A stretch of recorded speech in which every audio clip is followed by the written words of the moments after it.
మూడో బ్రిడ్జి ఉన్నట్టు దానిపైన కాలు రయ్యున వచ్చినట్టుగా చూపించినటువంటి అంశాన్ని కూడా ఈ సందర్భంగా నేను తెలియజేస్తూ మరి నాకు ఈ అవకాశం ఇచ్చినందుకు మీ అందరూ ధన్యవాదాలు చేసి ఒకటే అంశాన్ని చెప్పి తొలి 10 ఏళ్లలో తెలంగాణకు చీకటి యుగం.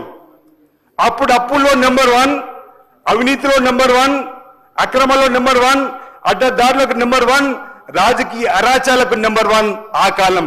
ఇప్పుడు మార్పు వచ్చింది, మా ప్రభుత్వం మార్పు తెచ్చి చూపించింది. ఇప్పుడు తెలంగాణ వ్యవసాయంలో నెంబర్ 1, రైతుల సంక్షేమంలో నెంబర్ 1, ఉద్యోగ నియామకాల్లో నెంబర్ 1, పరిశ్రమ పెట్టుబడులు నెంబర్ 1, ఉత్పత్తి రంగం, సేవా రంగం అన్నిట్లో నెంబర్ 1.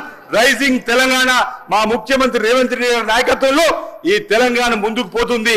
మళ్ళీ వచ్చే ఎన్నికల్లో కూడా ప్రజలు ఇందిరమ్మ రాజ్యాన్ని తీసుకొస్తారు. ఇదే ప్రభుత్వం ఉంటుంది అధ్యక్ష అనే మాట సందర్భంగా తెలియజేస్తూ గవర్నర్ గారి ప్రసంగానికి ధన్యవాదాలు చెప్పేటువంటి అవకాశాన్ని ఇచ్చినటువంటి మీకు స్పీకర్ గారికి నేను ప్రత్యేకంగా ధన్యవాదాలు తెలియజేస్తూ ఈ అవకాశం కల్పించిన గౌరవ ముఖ్యమంత్రి గారికి సభ సాంస వ్యవహార శాఖ మార్చులు కూడా ఈ సందర్భంగా ప్రత్యేకంగా ధన్యవాదాలు తెలియజేస్తున్నాను అధ్యక్ష. జై Hind. Now I request Sri Vemula Veeresham garu. ధన్యవాదాలు అధ్యక్ష. గవర్నర్ గారి